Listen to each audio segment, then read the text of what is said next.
Assalamualaikum warahmatullahi wabarakatuh. Bismillahirrahmanirrahim. Nahmaduka ya ghafuru ya syakuru. Mashalli wa sallim barik ala sayyidina maulana Muhammadin wa ala alihi wa sahbihi asma'in nama ba'du. Karena seakan-akan belum melakukan, Indonesia itu dulu kedatangan Islam itu tidak pernah dipertentangkan antara Islam dan negara, sehingga diskusi itu sudah salah karena para wali itu tidak pernah mempertentangkan Islam dan keindonesiaan atau kebinekaan. Satu, bahwa para wali itu misinya dakwah. Di mana-mana dakwah itu pasti ketemu yang berbeda, mulai beda agama, beda pilihan madhab, beda tradisi, beda kultur. Jadi itu tidak perlu dipertentangkan, tapi malah itu jadi lahan dakwah. Sehingga kita ini kalau diminta diskusi hubungan negara dan agama malah bingung, memangnya kenapa? Itu seperti dulu zaman P4, saya punya kawan di Jogja, teman saya nulis tafsir Profesor Zaini, itu pernah zaman Pak Erto disuruh sosialisasi P4 di Papua.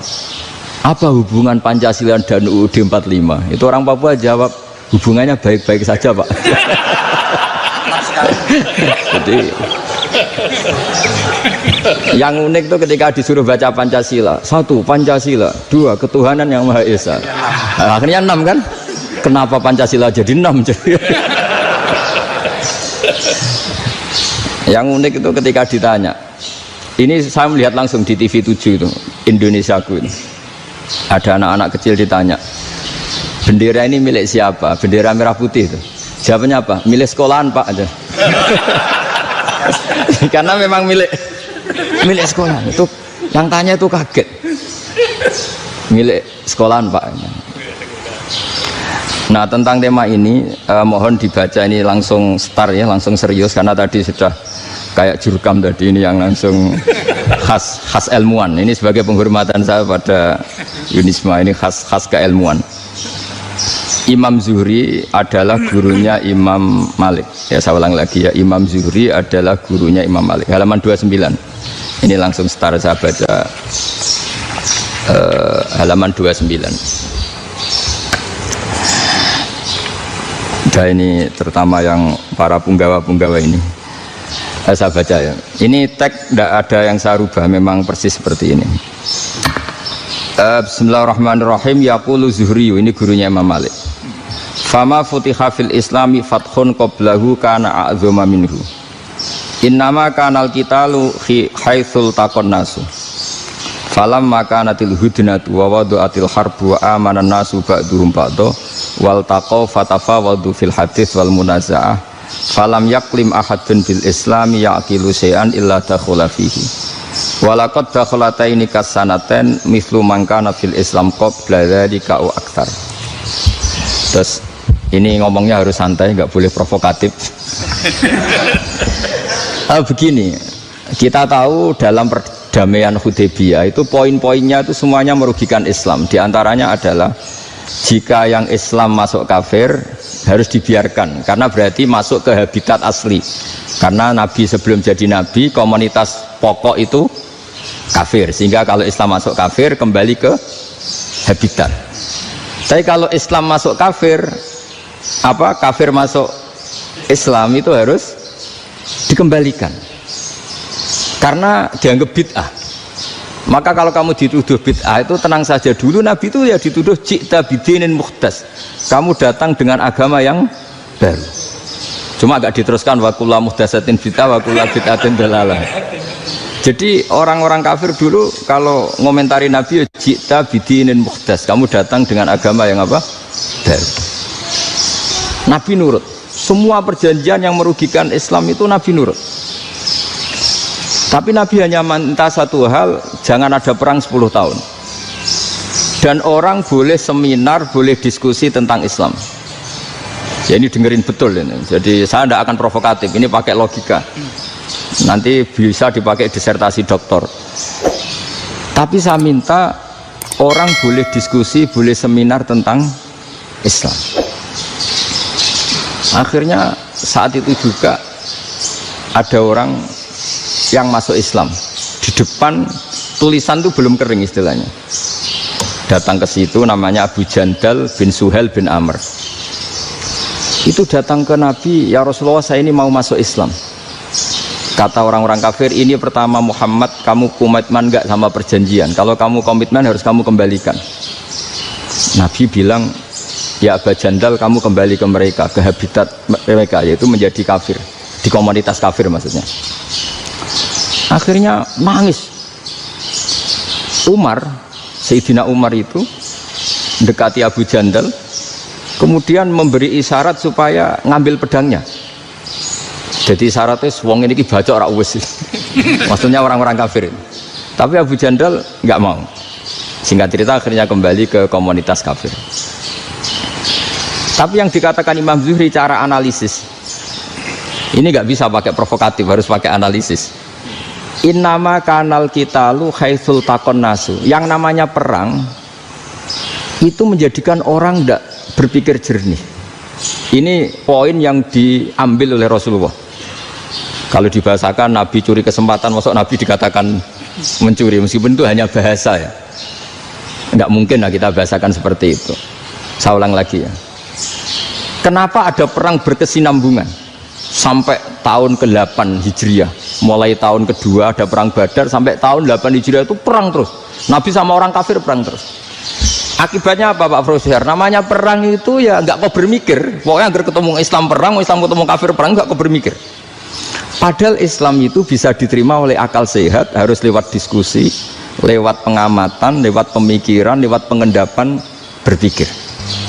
Makanya Nabi tahu ini masalah besar. Kalau orang perang terus, itu gak kober mikir Islam, tidak sempat diskusi tentang Islam. Makanya Nabi hanya minta satu poin. Oke, perjanjian ini saya turutin semua, tapi saya minta orang kafir semuanya boleh mendiskusikan Islam, boleh seminar tentang Islam.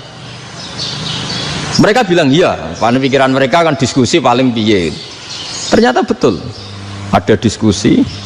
Terus temanya gini, kira-kira bener di Muhammad Abu Jahal. Terus Tuhan Muhammad sama Tuhan Abu Jahal itu keren mana? Diskusi. Tuhan Muhammad itu khaliqus samawati wal ardi, yang menciptakan langit bumi. Sebagaimana kampanyenya Muhammad. Ya mereka masih jangkar bilang Muhammad. Kalau Tuhan kita, ya berhala itu yang kita bikin, yang kadang rusak, yang kadang kudanan, terus lumutan, pokoknya terus diskusi. Kita kok bener pengirannya Muhammad. Terus Muhammad Abu Jahal. Mulai dhisik Muhammad itu ratau bodoh nih. Mulai dulu Muhammad tuh gak pernah bohong. Abu Jahal, waduh, wis bodoh nih ngongkonan. Wis ribet kan? Dan semua diskusi itu mengarah ke kebenaran Islam.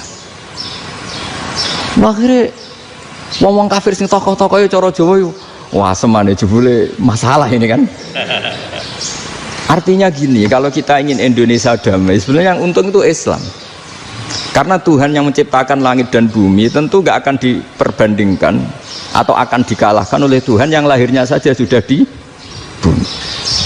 Misalnya kita menjual Tuhan Allah, siapa itu yang menciptakan langit bumi, yang ada sebelum langit bumi, bandingkan dengan Tuhan yang lahirnya di bumi, ada tanggal lahirnya, ada aktenya, itu kan sudah ribet kan. Begitu juga kalau memperbandingkan tokoh, Muhammad itu siapa? Tokoh yang bisa menyatukan pan Arabik, tokoh yang begini-begini, yang sayang istri, sayang keluarga, dibandingkan dengan tokoh Abu Jahal, Abu Lahab yang corong jauh penggaweannya yang ngerugikan orang lain. Akhirnya orang itu mulai tertarik sama Islam. Makanya kata Az-Zuhri pakai bahasa dulu, falam yaklim ahadun bil Islam. Tapi kalau sekarang yang populer itu bahasa yatakallam.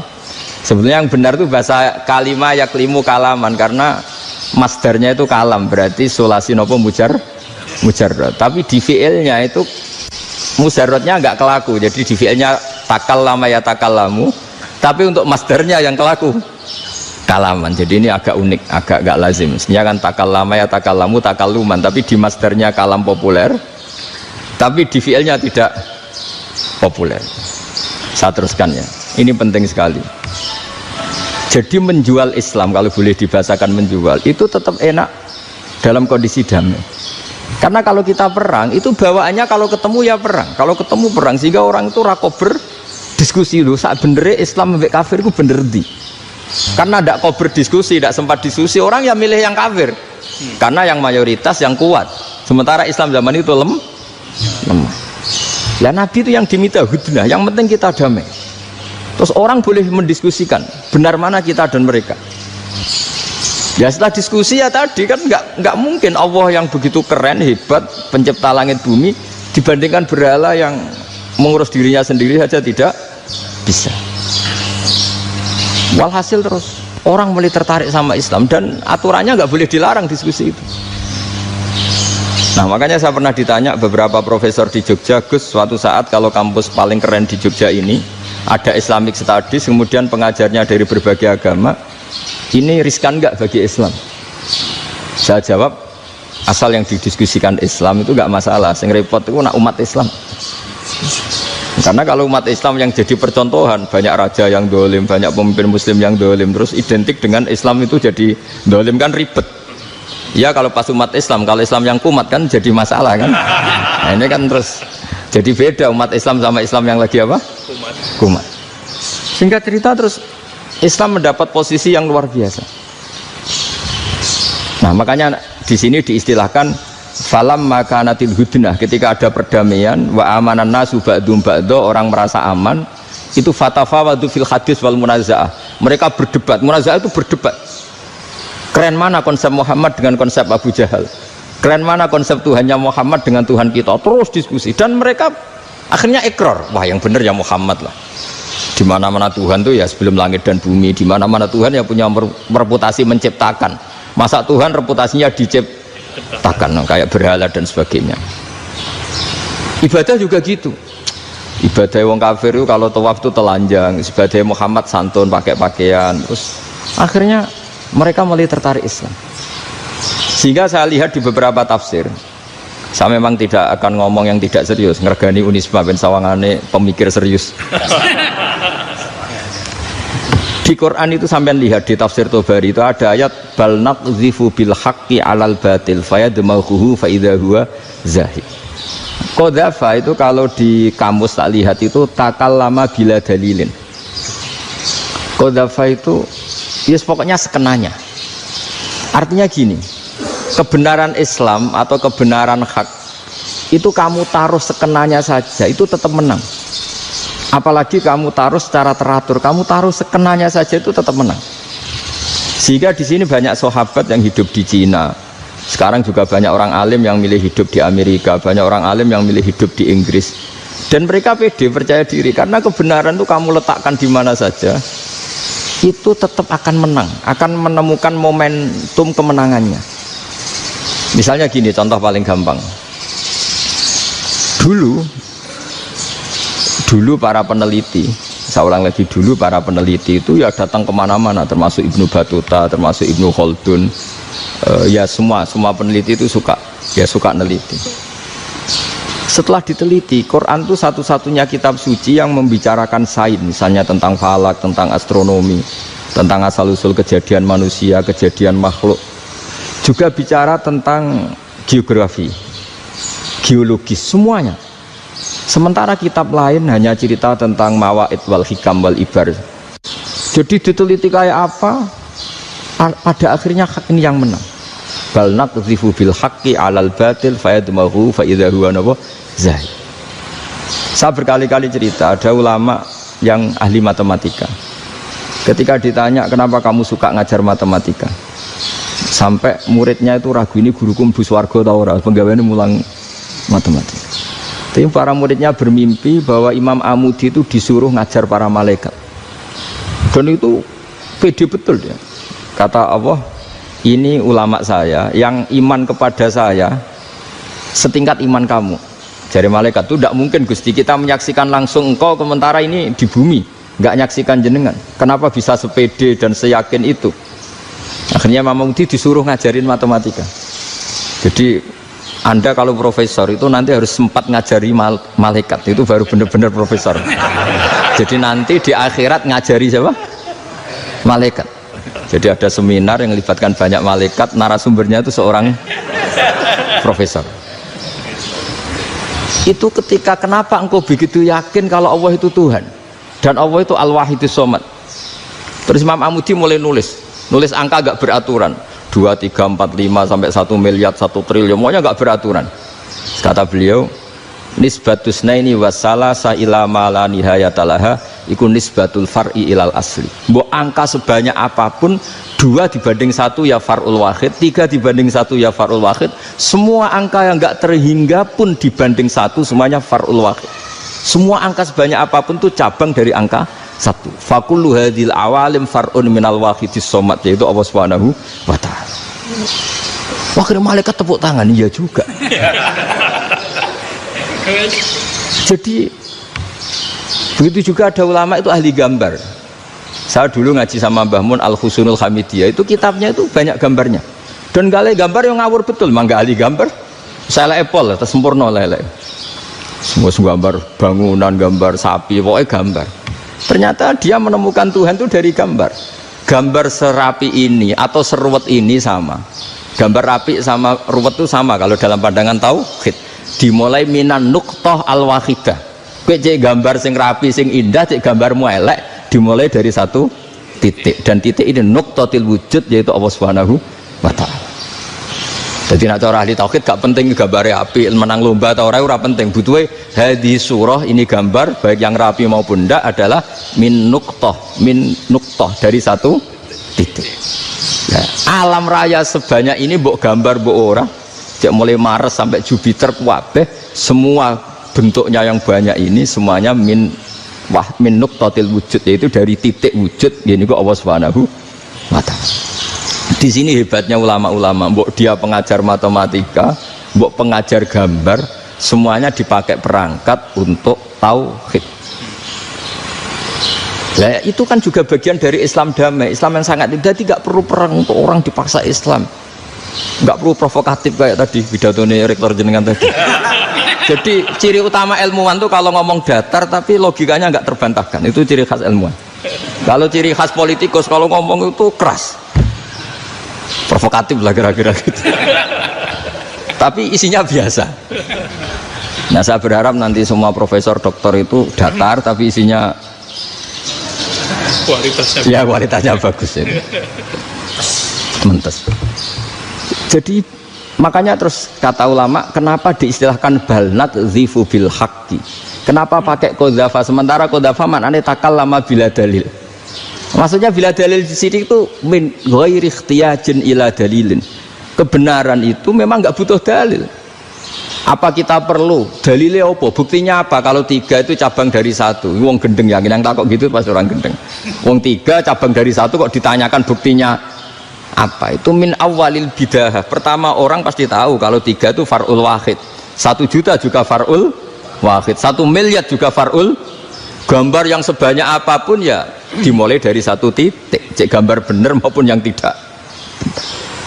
Akhirnya apa? Ulama dulu itu sebegitu rileks nerangkan tauhid. Lalu kenapa asma ini yang ya ini kan khas NU ya, khas pesantren. Sebenarnya saya keberatan pakai istilah khas NU, pakai khas pesantren karena NU itu anaknya pesantren, jangan dibalik pesantren anaknya NU, karena sebelum ada NU itu ada pesantren. Tapi kayaknya Unisma lebih suka pakai bahasa NU dan saya ya agak orderan yang terpaksa disuruh ngomong. Ini agak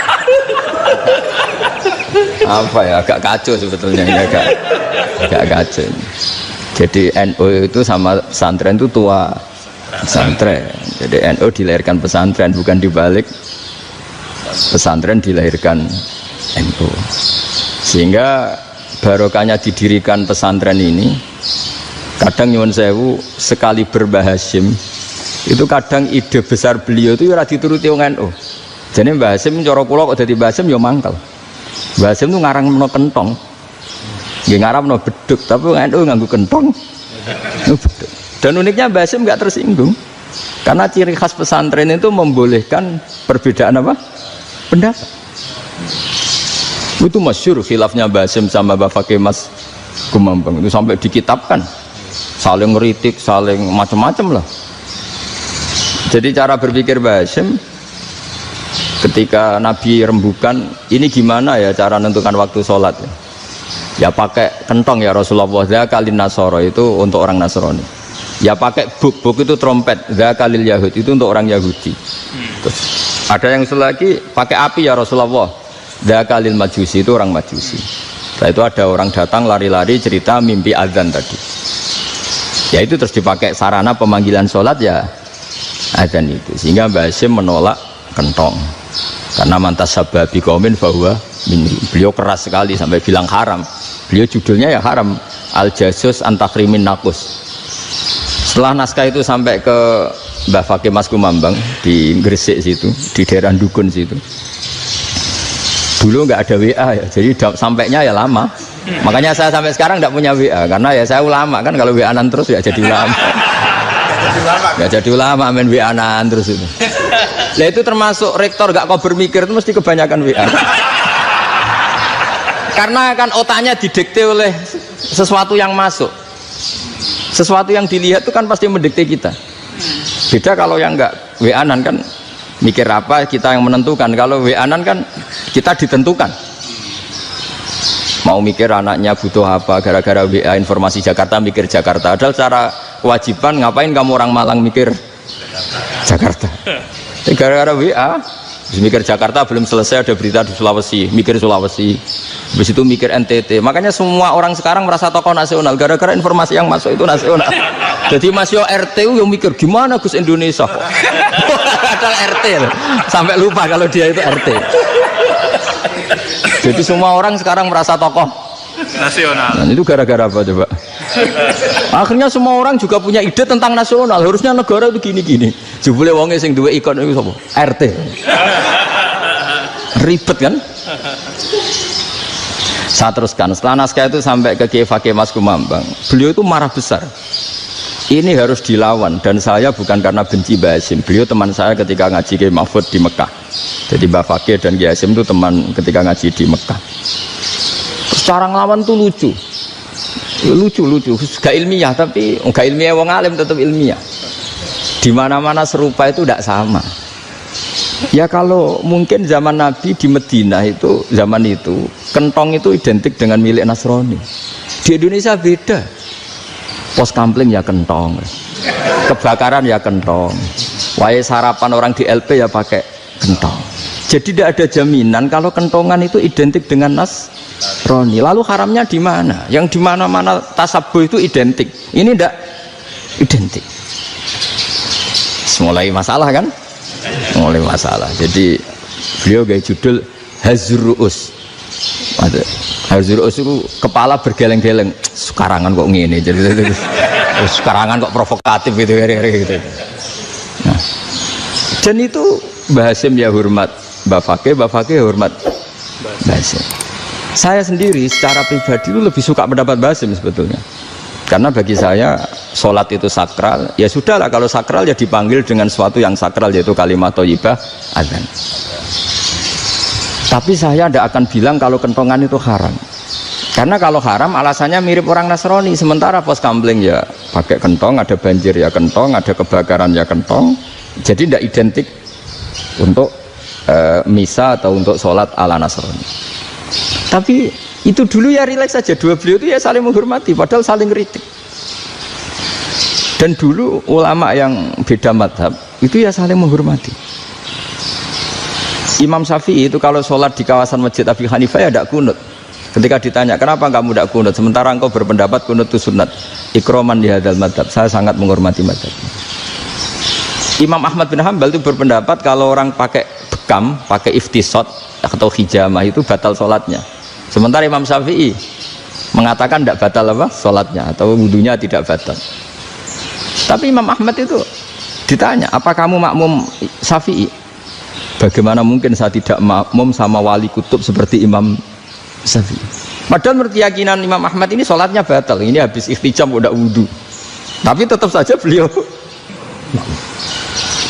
karena perbedaan pendapat di furu' itu lazim.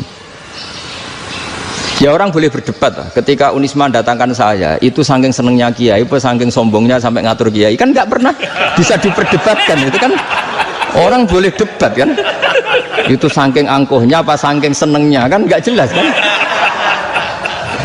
Kan dan orang boleh setuju pendapat saya, yaitu ngatur kiai itu haram. Setuju juga Pak Rektor, ekspresi mahabbah itu ya macam-macam. Dulu sahabat ya gitu, sahabat itu ada yang nggak kenal wajahnya Nabi sama sekali sampai akhir hayatnya. Ketika ditanya, lo kamu itu sahabat kok nggak tahu wajahnya Nabi? Saya tidak pernah berani memandang Nabi karena ijlalan Nabi. terlalu menghormati saya sehingga tidak berani memandang wajahnya. Ada sahabat sing penggaweane delok wajah Nabi sampai bisa nyifati alfiu faminunil hajib, sampai bisa nyifati detail karena delok wajah Nabi itu ibadah. Ada seorang wali ditanya, kalau kamu di surga ingin nggak melihat Allah? Enggak. Loh, tapi semua orang ingin melihat Allah. Unazzihu dzalikal jamal an-nadhari misli, ben gak elek-elek Allah tak delok terima aku. Wong ra jelas. Berarti kok delok pangeran. Banyak. Jadi justru tapi karena saking takzimnya. Ndak lah, mosok sak aku kok. Makanya saya berkali-kali cerita, menurut kesepakatan ulama, soft awal itu paling baik. Tapi banyak juga wali yang kalau sholat itu di belakang. Koyok paling bener yang kok ngarep gitu. Loh, bayangkan misalnya kamu semangat di soft awal di Masjid Haram, jebule sholatnya salah. Itu dari malaikat, gayane kok ngarep, jebule ra roh. Ini di sini-sini wong, jebule bodoh gitu. Gayane kok ngarep, jebule. Coba orang kalau sowan Mbah Mun, yang berani di depan itu kan ya ketuanya atau jubirnya kan, yang merasa tidak pati pinter-pinter kan mesti di pojokan. Artinya sudut pandang seperti itu ya sah saja, apa? Sah saja. Makanya banyak sahabat yang jarang sowan Nabi, alasannya takut ganggu Nabi. Banyak yang sering sowan Nabi, alasannya seneng Nabi. Yang sowan ya seneng Nabi, yang nggak sowan alasannya seneng. Loh, Nabi itu tokoh, punya keluarga, punya anak. Kalau saya sering sowan berarti sering ganggu. Yang sering sowan dia alasan ini khazanah kita harus istifadah. Jadi zaman dulu dia biasa, dua sahabat, yang satu milih mahabbah itu milih sering sowan, yang satu juga mahabbah milih tidak sering. Karena pertanyaannya bisa dibalik kan, sering sowan apa sering ganggu coba. Nabi Abedar, assalamualaikum. Nabi nimang cucunya, assalamualaikum. Ayo bener yang sowan apa bener yang enggak kalau seperti itu. Akhirnya terus diatur sedemikian rupa oleh Quran. Walau annahum sabaru hatta takhruja ilaihim lakana khairal lahum. Jadi sahabat kalau mau sowan Nabi ya nunggu di Sufah. Kalau Nabi keluar berarti milik publik. Sekali masuk ke dalam tidak ada sahabat yang berani sowan. La tadkhulu buyutan Nabi illa ayyudzana lakum. Kalau soal sampai masuk dalam harus nunggu dipanggil. Karena sekali Nabi masuk dalam itu milik privat keluarga, milik istrinya, milik cucunya, milik keluarganya. Dan Nabi sekali keluar ke ruang itu berarti milik publik. Itu terus jalan tengah. Karena kalau langsung masuk, bayangkan saya itu sering menyaksikan. Mbah Mun habis ngaji 2,5 jam ngaji Jalalain, baru masuk, assalamualaikum. Padahal yai mungkin mau ke kamar mandi, mau ini itu. Jadi dulu itu Quran sangat modern. Sebelum ada dokter ngatur tamu, rektor ngatur tamu itu Islam sudah modern. Dia kan nggak fair kan? Misalnya saya ke Unisma harus janjian pakai ini, terus kalau misalnya kesini selonang-selonang kan lucu kan, mentang-mentang kiai terus juga sowan-sowanan selonang-selonang. Padahal kalau kita mau ke mereka pakai protokol, sering tidak fair dunia ini. Tapi karena aku kiai oleh gelo ya sudah. Akhirnya saya memutuskan gak gampang kemana-mana karena itu. Saya sering didatangi ajudannya menteri, Gus mau ada tamu dari Jakarta tanggal ini, mesti saya dengan mereka milih tanggal yang mereka kosong. Kok tidak mikir apa itu kosong? Tak jawab enggak lah, sebelum diatur bahasanya dan tawaduknya gitu. Akhirnya dibalik, datang lagi, Gus jam jenengan kosong apa, kita menyesuaikan. Lah aku lagi di akhlak kata saya. Itu baru punya akhlak kata saya. Bukan masalah ini, bukan masalah gengsi ya. Saya sendiri itu dolan ke alumni itu jarang, karena ya takut. Kiai kan yang nganggur, jam 9 nganggur, jam 10 nganggur. Bisa saja alumni itu kerja di pabrik, bisa saja yang latihan ekonomi di pasar. Jika kalau saya datang jam 9, iki kiai sing nilai santri ini, apa kiai sing ganggu santri. Nah karena orang ini melakukan rutin, gak kok berpikir, pokoknya ini jenenge silaturahim. Mau nyerah kok berpikir, padahal kalau diangen-angen, ini kiai yang nilai santri ini, apa kiai yang ganggu santri ini karena datang di jam kerja. Nah, bayangkan kalau kebenaran dulu itu dikawal oleh satu peradaban perang. Jadi Nabi sesuai diangen-angen Nabi. Perang Badar menang Nabi, perang Uhud menang wong kafir, perang ini gonta-ganti. Apapun itu yang penting satu kesimpulannya, cara Rasulullah kesimpulannya satu. Orang tidak kober mikir kebenaran secara mengendapkan pikiran dengan pikiran jernih. Maka hebatnya Nabi ketika perjanjian, pokoknya saya minta nggak ada perang. Dan orang boleh mendiskusikan Islam. Itu luar biasa idenya Nabi. Karena bawaan perang itu wong kan nggak kok bermikir. Ibarat seorang misalnya seneng satu perempuan, ketemu rivalnya langsung perang kan gak mikir. Tapi kalau kau bermikir, dia ngenangen cawe wedok iku ra seneng aku. Untungnya apa untuk wong ayu ra seneng, malah mau loro hati. Terus sudahlah, buruan dialihkan kemana kan gitu. Itu nak mau amen WA-an tukaran lewat SMS atau tarung langsung ora kau bermikir. Tapi kalau kau bermikir, akhirnya berpikir nih. Perempuan tadi sebenarnya yang disenangi siapa? Oke, ternyata senang Pak Erick. Sudah kita ngalah. Karena tidak ada nikmatnya kan menikahi perempuan yang sama sekali tidak mencintai kita. Tapi kalau nak kau berpikir pokoknya diprovokasi, wah gue kalah mbek A, gue kalah mbek B. Pikirannya kan ojo sampai kalah. Bareng wis menang ternyata ada emas lah. Nah bayangkan Islam itu seperti itu dulu, dipertarungkan. Doang Islam tuh dinu aklin, agama yang diterima dengan akal sehat. Tapi sekarang ukurannya perang. Yang menang berarti benar, yang menang benar. Kan terus jadi repot. Itu Nabi tidak ingin, makanya Nabi ingin sudahlah, nggak ada perang. Nah, makanya kata Imam Zuhri, fathul Islam terbaik adalah orang boleh diskusi tentang Islam dan tidak ada perang. Lagi-lagi penting, tidak perang itu penting, silmun itu penting, perdamaian itu. Setelah tidak ada perang, akhirnya fatafawadu fil hadis wal munazah, orang boleh diskusi apa saja, termasuk boleh adu polemik. Konsep satu Tuhan dan Tuhan banyak diperdebatkan. Akhirnya Nabi secara rileks bisa menjelaskan, Muhammad, urusan kita banyak, kalau Tuhannya satu tidak cukup, Tuhan harus banyak untuk menyelesaikan berbagai urusan. Ada Tuhan bagi rektorat, bagi macam-macam kan, ada Tuhan untuk ngurusi utang, ngurusi BPKB, macam-macam. Terus kata Rasulullah, enak saja Nabi jawabnya, ya kalau kamu punya majikan banyak, perintahnya beda-beda, kamu mangkel enggak, bingung enggak? Ya susah mat, kalau majikannya banyak, perintahnya beda-beda, kita jadi repot. Seneng mana? Seneng majikan satu. Ya sudah, Tuhanmu itu majikan kamu, kalau Tuhannya banyak, perintahnya macam-macam, kamu yang repot. Akhirnya ya sudah mat, Tuhannya satu aja. Ya itu ya barokahnya diskusi tadi, barokahnya enggak perang. Daraballahu mathalan rajulan fihi syuraka'u mutasyakisuna wa rajulan salamal lirajul hal yastawiyani masalah. Terus alhamdulillah. Jadi orang yang paling kafir pun saat itu taslim. Nah ini kembali ke kalimat la ilaha illallah. Saya tidak perlu provokatif, pasti teori saya itu benar.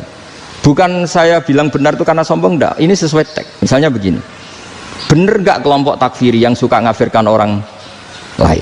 Itu pasti tidak benar. Logikanya gampang. Orang yang kafir 70 tahun saja dengan melafadzkan la ilaha illallah menjadi muslim. Masa dengan kalimat yang sama yang muslim menjadi kafir? Itu logikanya kan enggak ketemu. Orang kafir 70 tahun untuk menjadi muslim disuruh baca apa? La ilaha illallah. Tapi gara-gara baca la ilaha illallah nyekel patok jadi kafir. Pertanyaannya, loh ini kalimat apa? Kalimat untuk mengkafirkan apa kalimat untuk mengislamkan? Karena yang kafir dengan kalimat itu menjadi Islam, ternyata yang Islam dengan kalimat itu menjadi kafir. Itu ketemu nggak? Cara logika itu kan nggak ketemu kan? Makanya cara pikirannya Abul Hasan Asyadzili, dan saya setuju pikiran itu. Istighfar ini boleh orang Jawa Timur protes karena kadang beda manhaj, tapi jangan protes saya, protes Abul Hasan Asyadzili, kualat mesti sampean. Ketua Torekoh napa? Sadziliyah.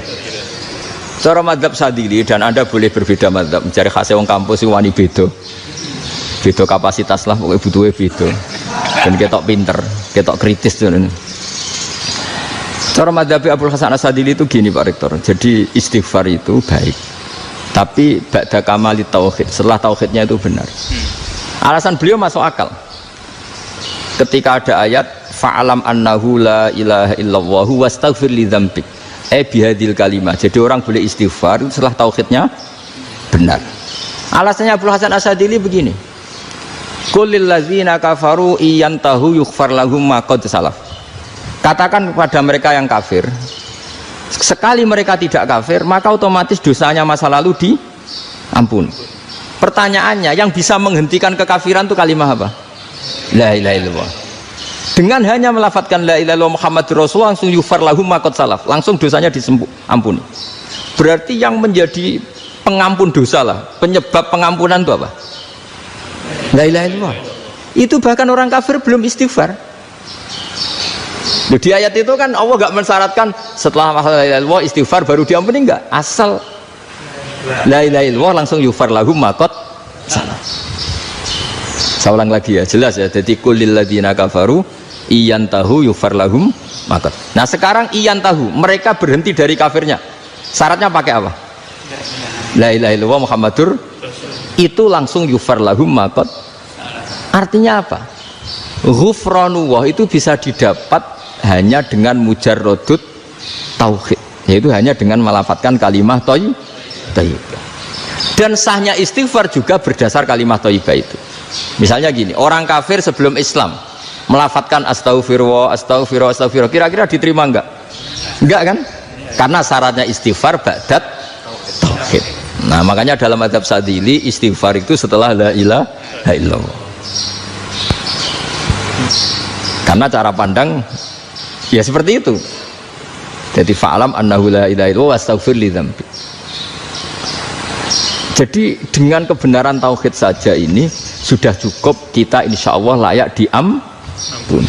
Karena innallaha la yaghfiru ayyusyraka bihi wa yaghfiru ma duna dzalika liman yasha. Jadi orang yang tauhidnya benar itu bisa diampuni Allah asal tauhidnya benar. Itu Allah ngendikan liman yasha wa yaghfiru ma duna dzalika liman yasha.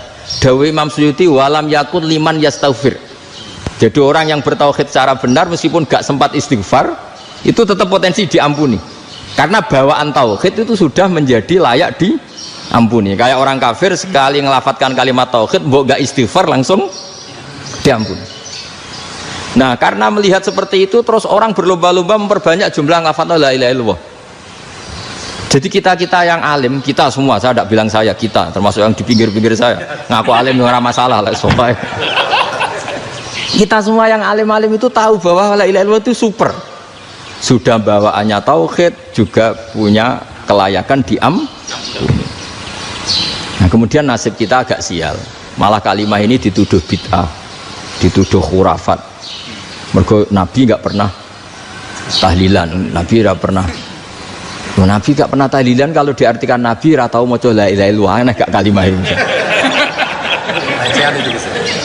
Nah, ini provokatif ini. Jadi ini sudahlah keanehan-keanehan ini kita terima karena ciri utama wali, ciri utama ulama itu wa udhu fisabilillah, harus pernah disakiti. Jadi kalau Unisma sakit karo dituduh apa? Dituduh bid'ah itu berarti belum calon ulama. Anjar ulama itu wa udhu fisabilillah, harus disakiti. Jadi kalau kamu disalahpahami itu ya harus santai.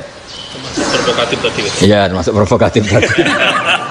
Termasuk diatur tadi itu. Jadi kalau cara berpikir kan, karena mereka itu memang kalau kita turutin itu memenya itu terlalu, kadang menghujat kita itu enak ya jadi GNU, ada orang mati datang, kiainya dapat makan, dapat rokok, terus pulang gitu. Jadi apa, terus kita kayak tersangka terus. Kita kan kayak tersangka terus, tertuduh terus itu. Terus yang orang NU ya memenya juga nggak kalah ekstrimnya. Boleh ya ajaran orang nggak boleh ngasih kiai gitu. Berarti boleh dong ajaran kikir. Jadi memang kadang apa ya, cangkem elek lah bahasa kasarnya itu. Itu memang kadang lebih mengenakan. Kalau kita datang ke acara mayat kan dapat makan, dapat minum. Kalau yang sohibul bed rokok ya dapat rokok. Kalau kiainya dapat wajib, kadang 20.000, kadang 50.000. Terus memenya itu kok setega itu ya, ada orang meninggal kok malah kita makan-makan. Seakan-akan kan kultur ini biadab kan gitu. Tapi yang orang NU kebalikan bales. Oh ternyata nggak boleh ya mayat disodakoi, ternyata nggak boleh ya orang dermawan. Berarti Islam membolehkan medit ya gitu. Mau ini kan, angen-angen itu luwih mandi timbang takbir ya kan. Karena ini kan memicu emosi kan. Memicu apa? Emosi. Nah tapi saya kalau disuruh bela mana itu tidak ada yang saya bela. Ya seorang sudahlah, kalau mau nganggur saja sudah itu bisa. Ya tapi itu memang apa ya, itu khazanah Islam, ada yang kritik ada yang enggak. Ya itu memang khazanah, ya biasa aja, kalau saya biasa aja. Karena dulu ulama itu sudut pandangnya itu ya seperti itu. Ada yang ulama suka ibadah itu sholat, ada yang milih apa tidur. Sampai Imam Ghazali bilang suatu saat ibadah terbaik di zaman akhir itu tidur kan. Sholat saja kalah sama tidur kan. Tapi itu loh ya, Yang wajib tetap loh, terus kamu gak sholat wajib. Begini beliau mencontohkan itu. Ada orang sholat tahajud terus obsesinya itu ingin hajatnya terkabulkan. Sementara yang tidur obsesinya nikmati rahmatnya Allah, boleh tidur, bisa tidur. Kata Imam Ghazali, timbang kita tahajud terus nuntut pangeran aduk turu katanya. Mergo engko di akibat terus setan memberi bisikan, "Loh nyatanya kamu tahajud ya gak terkabul." Berarti cerita bahwa Nabi ngendikan kalau doa tahajud mustajab enggak. Daripada ngono kan turu ora tau donga. Timbang ngabri-abri Islam timbang ngelek-ngelekin apa? Islam. Jadi ulama itu mulai dulu itu sudah berpikir. Banyak orang menjadikan tahajud salat malam itu media untuk hajatnya. Dan kalau gak kesampaian ini mutung. Nyalahkan kiainya ijazah ramandi. Macam. Daripada ngono ora usah apa? Tahajud turu. Dan jenis kayak ini tuh banyak. Makanya ulama kayak saya itu saenake dhewe itu ya jarak. Saya sering didolani muhibbin terus bilang, "Gus, saya doakan gini-gini, saya mau nyalon bupati atau saya gini." Saya bilang, "Gak waduh orang donga, nak ramandi darane ulama dongane ramandi."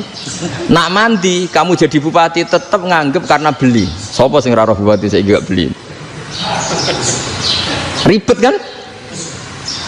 Ketika mereka jadi ngunsurkan doa kamu apa karena kemarin beli? Yang beli maksudnya, nggak beli nggak usah tersinggung. Jadi ribet ngadepin. Nggak artinya gini loh, boyo doa itu jangan dipakai begitu loh. Kalau minta nasihat tak nasihati, jadi bupati yang baik, gubernur yang. Kalau minta doa itu resikonya. Akhirnya kiai kalau diminta doa ya doa, sebenarnya diisinya itu nggak doa kemenangan. Selamat. Itu nggak selamat gitu. Karena ribet. Makanya Islam itu doa itu setelah iman. Aturan iman benar baru doa. Aturan iman benar termasuk Allah itu yaf'alu ma yasha, boleh melakukan yang dikehendaki. Allah nggak boleh terdikte oleh doa kita, nggak boleh. Ya saya ulang lagi ya, madzhab Hasan Asyadzili ini khas kita. Jadi la ilaha illallah itu didahulukan sebelum istighfar. Tapi kebalikannya madzhab Imam Sanusi itu dibalik. La ilaha illallah itu kalimat yang sakral. Karena yang sakral dibutuhkan muqaddimah, yaitu yang melafadzkan harus yang sudah bersih, yang sudah steril baru melafadzkan la ilaha illallah. Maka dalam madzhab Sanusiyah istighfar dulu baru la ilaha illallah. Nah, dalam madzhab Abdul Hasan Asyadzili kebalikan, istighfar itu sah setelah sahnya tauhid. Kamu ikut mana dulu? Asyadzili apa Sanusiyah? Alhamdulillah sama-sama tidak paham, ya sudah. Akhirnya sudah, ya nggak kemana-mana kan gitu. Jadi apa ya?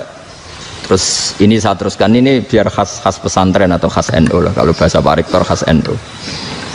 Ini Ben sampean tahu beberapa perbedaan itu lazim, halaman 24.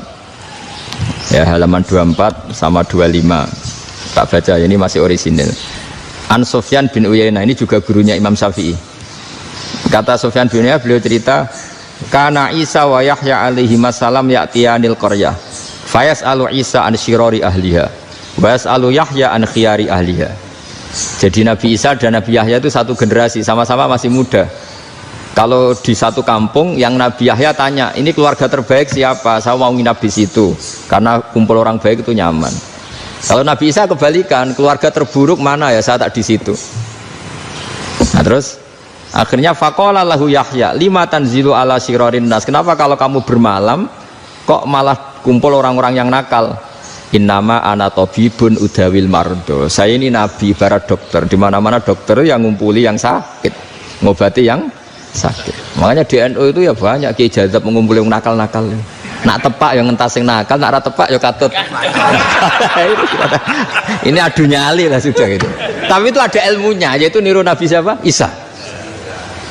Kalau kamu dokter penelitian itu cari daerah yang banyak pandemi apa yang bersih? Yang banyak pandemi, karena yang namanya penelitian ya di situ kan. Kalau kamu dakwah ngentas kemiskinan, ke daerah miskin apa daerah kaya? Nah sama, kalau ngentas kefasikan, ke daerah fasik apa daerah orang soleh? Fasik. Ya, tapi itu Nabi Isa. Nah kalau kamu tidak Nabi kan potensinya kan ngadut itu. Tapi setidaknya bahwa kita sering disalahkan karena punya beberapa tokoh yang ngancani fasik-fasik, itu sebenarnya ada dalilnya, yaitu Nabi siapa? Isa. Nah terus masalah tegas dan lunak.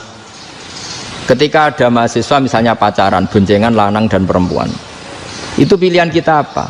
Kalau tegas, terus gak mau mendengar kita. Misalnya gini contoh gampang, tak beri contoh Pak D. Jangan orang tua, nanti secara fikih itu beda. Nah ini kan kita orang pesantren, biasa ngaji fikih detail. Kamu Pak D seorang perempuan, mahasiswi misalnya, sering pacaran. Setiap ke situ sama pacarnya kamu diam saja. Padahal kamu dosen keislaman.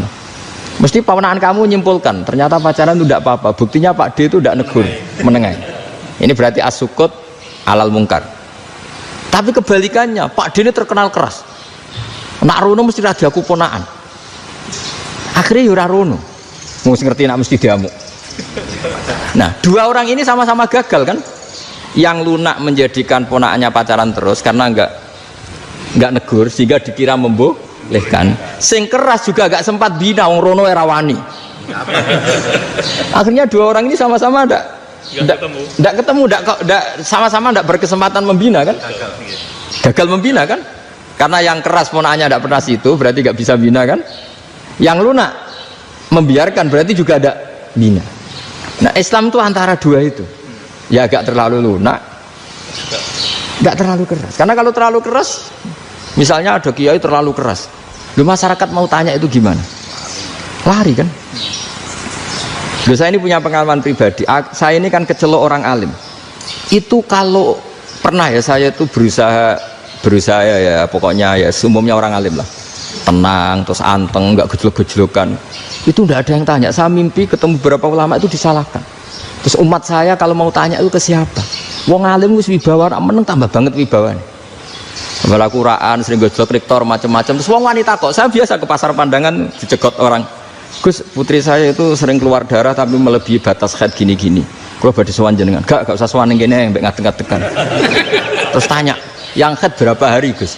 Ya supaya rudat ilal adat sebelum dia punya penyakit istihadah itu berapa? 6 hari ya sudah, kembali 6 hari lainnya mustahadah, tetap sholat, tetap normal. Tapi kalau saya wibawa, mau pasar gue tasbih dulu. Iku mesti wong salaman njaluk donga yakin. Tapi baru kayak rada uraan ketemu wong-wong, dol pening ndi? Maaf pening ndi? Gus beneran Gus ketemu jenengan kula wingi badhe tua kok. Akhirnya tanya. Jadi uraanku iku amdan. Lho nek sampean asli. Asli uraan. Karena ada uraan lah tetap tidak wibawa kan. Jadi baru kayak uraan itu ya banyak.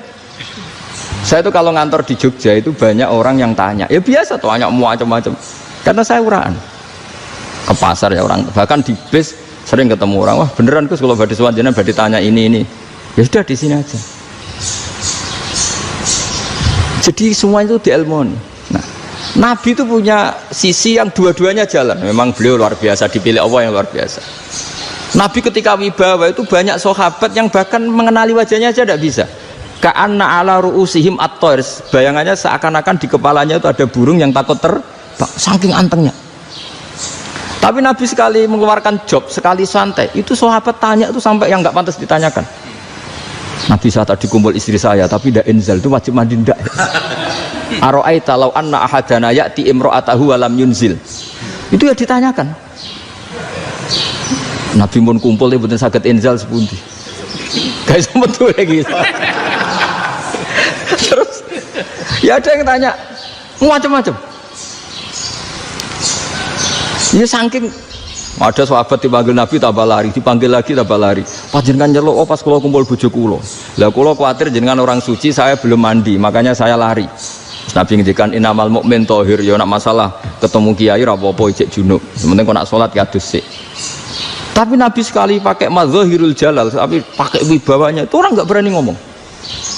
Tapi sekali Nabi rileks, itu orang bisa tanya apa saja, termasuk halal yang enggak pantas. Loh, ada sahabat itu tanya lucu, tanya Maimunah itu ya cantik tapi sudah agak tua lah. Maimunah, ya umal mukminin, hukumnya ngambung bojo pas Ramadan piye? Wah gak roh aku, gak tahu diambung kan Nabi pas Ramadan. Tanya Saudah, malah orang-orang diambung kalau Saudah itu kan wis tuwa itu. Lucunya istrinya jawab, tanya Aisyah yang mungkin Nabi, iya yang mungkin tanya Aisyah. Itu yang usulnya istrinya Nabi Maimunah. Selalu Aisyah. Tanya Mbak Aisyah. Ya Amirul ya Ummul Mukminin gini-gini. Aisyah yang cantik masih perawan kan. Qabbalani Rasulullah wa Nabi biasa ngambung-ngambung pas Ramadan dan beliau tetap puasa. Akhirnya fakih ngarang kan wa takbil fi Ramadan wa tublah la tubtilu shauma ngambung ora. Iku ya udah biasa di sini. Ya nasib bojone ayu. Nah ini artinya seasik itu. Jadi garwane Nabi sing ngrasa rodok tuwa. Wah, aku ora tau. Kok Aisyah. Serilek itu dulu itu. Maksudnya orang Islam pertentangan itu. Maksudnya ini ya balik semua ini bedanya orang pesantren sama orang kampus. Kalau orang kampus mau cerita agama itu rahmatan lil alamin, tapi nyontokno rileke ora iso. Agama itu rilek, tapi nyontokno rileke ora iso. Mergo ora rapati ngaji. Contohnya ora iso, tapi mau gawe kaidah mau Islam itu rahmatan. Jadi Nabi itu lah, Allah juga gitu. Allah itu kalau sudah memperlihatkan madzahirul jalal, itu mbok malaikat Jibril rawani. Ketika Allah dengan madzahirul jalal. Tapi kalau Allah dengan madzahirul jamal, madzahirul apa? Jamal. Iku yo gojok-gojokan ambek makhluke gojok-gojokan. Yo buli-bulian cara sakniki. Ya sampean delok ning hadis syafaat itu, akhiru man dakhalal jannah atau akhiru man kharaja minan nar, itu di beberapa judul. Ada seorang rojul yang ahli neraka ya, dintas mbek pangeran terus didudono swarga. Gusti, swarga sengiler tok ora wong wayu roh wis ngiler tok. Ngerjaluk Gusti mosok roh tok ora oleh mlebu. Jarimu asal mlebu metu kon neraka ora jaluk-jaluk meneh. Sumpah lho ya, gak jaluk apa-apa meneh. Mboten Gusti. Sekali saya keluar dari neraka ndak akan minta apa-apa lagi. Wis. Wallahi, wallahi. La as'alu ghairaha. Mesti ghaira khoslah, ghaira tilkal khoslah. Ya niku pokoke selain keluar dari neraka saya ndak akan minta lagi. Didono swarga wong do kelon seru wibet kan. Sing bojone elek kan dendam dadi ning swarga iku. Swarga wis macam-macam. Gusti mosok roh tok ora oleh mlebu. Jarine ra janji ra njaluk meneh. Akhire ya wis didelokno neraka. Jadi pangeran jawabe gampang, didelokno neraka. Roh neraka begitu menyakitkan, begitu ngeri. Sudah Gusti saya tidak minta surga, sementing nggak masuk neraka. Rabbana srif anna adzab jahannam. Setelah lama itu diadepno swarga njuk mlebu swarga, terus diadepno neraka. Akhirnya ya sudah. Saiki mlebu swarga gak apa-apa. Iku jawabe lucu. Atas tazyub jenengan nyek kula. Engkarwan ra di swarga kok mlebu swarga. Terus akhirnya mlebu swarga, kan mlebu swarga tamanna, sangen-angen sembo jaluk apa? Orang ngangen-angen yang indah-indah, laka wa asratu amsal ya siku tak turuti wa asratu amsalih lan lipatan ke-10. Jawabe wong lanang ya lucu. Atas taziubi wa anta rabbul alamin. Jenengan pangeran kok ngenyekan. Maksudnya wis karuan aku ora pantun. Terus jare pangeran, la astaziubika walakinni alama asya'u qadir. Aku gak ngenyek kowe, pancen aku pangeran. Nuruti kowe iku iso. Jadi Allah sendiri ketika dengan madzahirul jamal itu malaikat ya ono sing wani bantah. Masyhur itu kan malaikat sing bantah pangeran atas alufia mayufsidu fiha wa yasfikut. Karena Allah dengan madzahirul jamal. Sing paling masyhur Nabi Musa. Nabi Musa itu ketika Nabi Mi'raj. Nabi Mi'raj itu beliau kira-kira di langit keempat lah yang masyhur atau kelima. Ngelangkai. Nabi Musa nangis, "Ya Rabbi, ini apa-apaan? Orang sing ja'a ba'di kemudian melangkai makom saya ini apa-apaan?" Maksudnya Nabi Muhammad kan apapun hebatnya kan junior. Kok melangkai makom saya ini apa-apaan? Enggak fair. Sampai Nabi Muhammad itu tanya gini sama Jibril, reaksi Allah gimana ketika melihat Musa seperti itu? Jawab malaikat Jibril lucu. Ya rohidatahu, Allah sapal gayane Musa. Biar. Jadi lucu. Ya dibiarin aja sama Allah. Tapi yang jenenge Nabi Musa itu kekasihnya Allah, tetap berkah bagi kita. Betul. Ketika setelah Mi'raj diwajibkan sholat 50, gentenan Nabi Musa kelihatan nabinya. Sebenarnya Nabi Musa itu sebetulnya loh, gak nguntungkan kita sebetulnya. Tapi yang nguntungkan, sebenarnya tidak niat nguntungkan kita, tapi nguntungkan. Nabi Ibrahim kan di langit ke-6, keren lah. Konti dong ketemu Allah ngeten-ngeten kan sholat 50. Karena Nabi Ibrahim terkenal Nabi baik, tidak bantah. Bareng Nabi Musa, kenapa diceluk pangeran? Kalau kan sholat ping 50. Inna ummataka la tutiku dalik. Wah, gak kuat umat. Serai-rai gak umatmu ora ngarah kuat 50 rakaat. Tapi sebenarnya Nabi Musa itu niatnya bukan membela kita. Fa inna ummati latu, umatku sing gagah-gagah ra iso meneh umat. Berarti sebetulnya ya itu masih pakai gengsinya gitu. Wes ngono-ngono lah sementing kita untung. Sebetulnya dia itu enggak terima wong umat saya aja yang lebih kuat. Enggak kuat apalagi umatmu. Dan terus sebutin irji ila rabbika fas'alhu takhfif. Itu berarti Allah dengan madzahirul jamal. Sudahlah, datang ke Allah minta keringanan. Allah itu baik. Minta, mbak Allah ya diringanan mau 5 tok. Jadi cek 45. Balik ke Nabi Musa, piro 45. Cek ra kuat umat. Wong umatku ra kuat. Jadi sebenarnya dia bilang umatku ra kuat. Lho cara Nabi Muhammad model wong Malang. Yo beda umatku mbek umatmu. Ribet kan? Beda. Lho Nabi Muhammad kan enggak seperti itu kan? Enggak punya akhlak Malang kan? Akhlak. Maksudnya akhlaknya mujur itu loh, akhlak yang baik gitu loh. Ya akhlak yang mujur, bukan yang Malang gitu. Jadi Nabi ya manut. Tinggal 40 kan, dikurangi lagi 35 sampai 9 kali kan, masyhur itu. Ya kan kalau dikurangi 55 kan berarti turun naik kan 9 kali. Itu setelah 5 itu Nabi Musa aja usul masih ragu. Itu cara Nabi munggah nentek. Ini entek ya. Terus iya doa tuntas betul. Sebebas. Terus munggah ado-ado laopo. Ngapain itu? Akhirnya Nabi Muhammad sudah sampun ya kalimah Allah. Saya ini malu sama Allah Musa. Sudah 9 kali dan diturutin terus. Jadi Allah kalau dengan madzahirul jamal itu Nabi Musa biasa nego sama Allah. Tapi ketika Allah dengan madzahirul jalal itu Nabi Musa enggak berani. Yaitu di hadisus syafa'ah.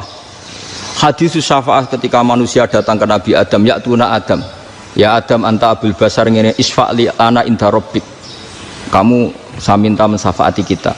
Nabi Musa, Nabi Adam inna rabbi qad ghadibal yawma ghadaban lam yaghdab qablahu mislah wa la yaghdab ba'dahu mislah.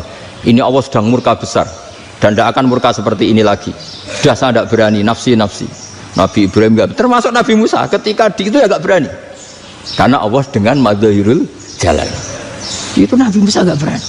Sudah saya sendiri itu pernah salah. Yaitu saya membunuh seseorang yang enggak disuruh oleh Allah membunuh itu. Yang pas jotosi orang Kipti. Akhirnya datang ke Nabi Muhammad. Pas ke Nabi Muhammad Allah dengan madzahirul jamal. Dengan madzahirul jamal sampai Kanjeng Nabi ngendikan analah saya akan memintakan syafaat kalian. Terus fa ahmadu rabbi bima hamida allamaniha rabbi. Saya muji Allah dengan pujian-pujian yang orang lain tidak tahu, hanya saya yang diajari, kata Rasulullah. Ya di sini menurut banyak ulama termasuk kitab yang saya baca, kenapa Muhammad sebagian namanya Ahmadu. Itu dari af'al tafdil fa Muhammadun ahmadu min ghairihi. Muhammad Rasulullah itu kalau muji Allah di atas cara mujinya Nabi yang lain. Jadi Ahmadu bukan dari fi'il mudhari' lil mutakallim tapi dari af'al apa? Tafdil. Fa Muhammadun ahmadu min ghairihi. Bahwa Kanjeng Nabi Muhammad sallallahu alaihi wasallam itu cara mujinya sul haqqan apa? Bil batil. Jadi cara wong fikih nak nyontokno niku kowe nyekel wong wedok ora mahram, wong iku katokan cekak, ora mahram, ora bojo. Hukume apa? Apa maksudnya? Haram, jelas haram. Mustafa setuju muni haram. Tapi entone iku koyo filme Umay Rama, wong wedok iku tiba. Nulung wong tiba iku halal ta haram? Halal, Mustafa banter oleh muni halal. Lewat. Wes. Tapi ana sing mujma' aleh halal yaiku nak tiba ora mbok tulung ku mati. Misalnya kecemplung jurang. Tapi nak misalnya rambut tulung ya ora apa-apa ngadeg dhewe kira-kira iso. Lah iku ora sida halal, mergo ya ora apa-apa tenan. Kowe nulung mergo semangat. Nah, dadi sekunane kuno iku ana al halalu bayyinun wal haramu bayyin. Mesti ana wa bainahuma umur mustafian. Mesti ana sing nyerempet kaya iya kaya ora. Mubalagh ya ngoten. Nak ndelok pidato syiar kaya ngono kaya halal-halal. Mergo mari syiar napa? Islam. Tapi nek ndelok panitia door to door ngromah ditariki, wong melarat ditarik, wong sugih ditarik, sing ngekek yo ana sing gremeng, yo ana sing ikhlas macam-macam. Terus dikumpulno nggo nyangoni kiai ini. Sing ngono kuwi aja jerok-jerokno, tapi kowe kudu eling. Nah asal usule ngono iku. Wis ngono zaman akhir, wae anggere. Tapi nek ndelok si are ya apik. Lah kiai zuhud ki sami. Nek ndelok adoko syubhat, adoko haram apik. Tapi nek ndelok klunak-klunuk enggak memperbarui Islam terus akhirnya Islam gak napa? Siar gak maju-maju ya melok dosa. Mari Islam mboten napa? Maju. Lha iku jenenge wa bainahuma umurun mustabiat. Wis kunane kuno.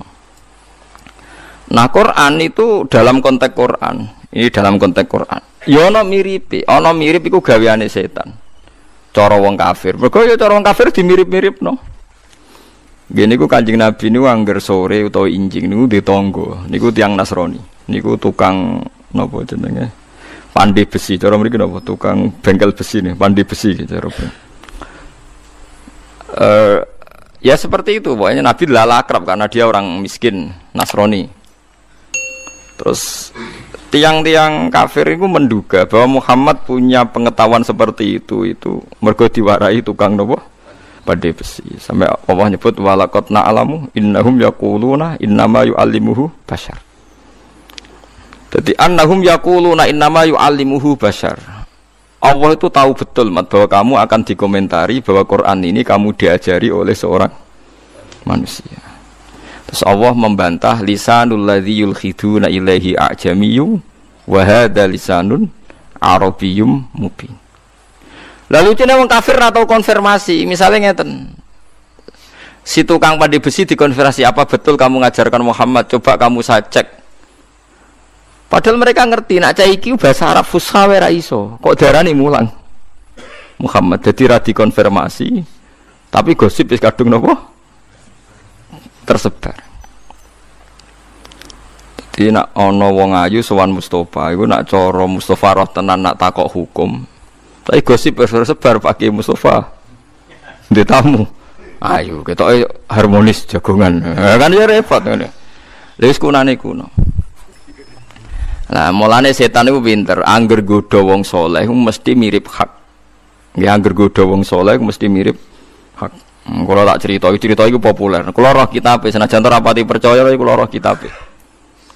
Bar sesuk terkenal nggih Kiai napa? Persiso, jarene wonge saking parake pangeran niku iso miber. Di murid swidak iku iso miber kabeh. Jare swidak ewu malah kabare teng mriku. Wah akeh banget. Digodho setan piye wae ora iso. Satu-satunya cara yo dibawa apik. Setan kabeh nyerah lapor mbek Pak Ketua, jenenge Pak Iblis iku napa? Pak Ketua. Iblis pinter. Mondok ning Ki Barseso, misale Ki Barseso kok tahajud iku 8 rakaat disaingi 12 rakaat. 12 saingi 20, ora tau menang Ki Barseso. Nek Ki Barseso poso Senin Kamis ndekne ndalail wis Daud pokoke ora tau menang. Sesuk takok. Cung kowe kok iso ibadah sregepe ngono niku piye, Cung? Rahasia Yai. Ora kudu mbok dudono aku kepengin ibadah koyo kowe. Niku Yai, kula niku anggere salat tahajud terus badhe leren niku. Niku anggere eling maksiat kula niku mboten sida terus kula terusno. Jadi godane ku lewat daya tarik sing berupa napa? Ibadah. Mergo kiai daya tarike ku. Dadi intine kowe ora iso istirahat ora kepen turu mergo eling maksiat iya, Jeng. Lah nek aku ben koyo kowe. Ya kedarak maksiat riyen. Wah, soalnya tertarik kira kuncine ora futur, ora napa? Jeda, ora kesel. Niku napa? Eling napa maksiat. Mulane sampean hebat tenan eling maksiat tetep ngene wae ibadah biasa piye wis wong dablek tenan wis. Eling maksiat tapi tetep rokokan. Sampai bakas gedon maksiat mangan bariku glegeken turu. Itu bagus itu. Mergo kowe nak terus tenanan malah koyo setan sering citra apa? Barseso. Berarti itu sudah lebih maju. Berarti Anda lebih apa? Maju. Bagus ya. Tak anggap wong alim tenan gitu. Berarti wong pinter tenan. Akhirnya setan cocokan. Nah maksiat apa, Jung? Selingkuh, Mbah. Wah, kegeden Jung zina iku apa? Kegeden. Mateni wong. Kegeden, Jung. Sing sedengan. Ngefly, Mbah. Ngefly iku nyabu. Wah itu yang cocok sedengan. Akhirnya Pak Barsiso mau dijak. Dulu itu yang namanya ekstasi atau nyabu itu pasti di warung perempuan. Jadi buatan beredar ke rumah-rumah nopo keluarga. Hasil marung ngombe arak, riyen anane arak. Ngombe arak mabuk. Bareng mabuk merkosa bagule wedok. Bojone lanang teko ngamuk dipateni. Berarti sempurna kan? Sing pertama muni dosa gede mateni dihindari, saiki yo mateni. Dosa gede zina yang paling dihindari akhirnya wis napa? Zina. Gara-gara asal usule minum napa? Minum arak atau minum sesuatu sing napa? Memabukkan. Makanya ulama itu kalau bikin urutan dosa besar kan syirik, mateni wong, zina, mabuk. Tapi ono ulama sing gak trimo diitung mabuk, perkara nek mabuk wis tok inti. Lah setan pinter, intinya talbis, menggodanya adalah lewat sesuatu sing cara zahir bener, rupa-rupane daya tarike napa? Ibadah. Mulane kok sampean niku wis bener, meskipun sering maksiat terus ibadah biasa. Engko nak berlebihan sering tahajud untuk wangsit malah jadi penggantine Nabi sinten Isa, malah repot. Mulane sanut aku lha, mulane kita kandhani ngadul aku. Wis ibadah ku biasa sing wajib-wajib tok. Sunat ya nek pas happy, sunat nek ora timbang gremeng ya ora, wis penting biasa. Ada cerita lagi kalau ini kitabnya benar. Kalau tadi itu mukhtalaf alaih, cerita seperti tadi itu mukhtalaf. Tapi ada kitabnya, saya pernah baca. Kalau ini benar. Ada ulama atau kiai yang enggak pernah maksiat. Iku setan juga dene pinter, ya kok wong wedok tiba. Walhasil ana anake raja iku wayu dlalah lara nemen. Terus rajane dibisiki setan sing iso nambani iku fulan ini. Seorang ahli ibadah sing nemen oleh ibadah. Bareng diparani Pak Yai ini harus berobat di jenengan. Kiai ini pertama mikir, waduh kok ayu. Tapi kok loro. Nolak iku nolak wong loro. Nrimo wong ayu. Lho cara Mustafa jenggot kan ditampa karuan. Paham ya? Kan aman. Soalnya jenggot mati kan aman. Ya enggak aman tuh. Misalnya wong penyakit saiki homoseksual ganteng yo ora nom ora, ayu ora kan wis aman. Ngurmat Mustafa napa aman. Tapi rawan keselen gak jelas prospeknya. Walhasil akhirnya ditampa. Atas nama cara hukum syariat piye wae pasien, nggih piye wae wong loro. Paham ya? Bareng diobati yes, pokoknya mulai tertarik akhirnya zina. Bareng zina wedi konangan dipendem. Bareng dipendem sesuai dadi gosip Pak Yai iki mateni tiyang sing dadi pasien. Lagi-lagi setan selalu memanfaatkan sesuatu sing sawangane bener. Nulung wong wedok sawangane loro.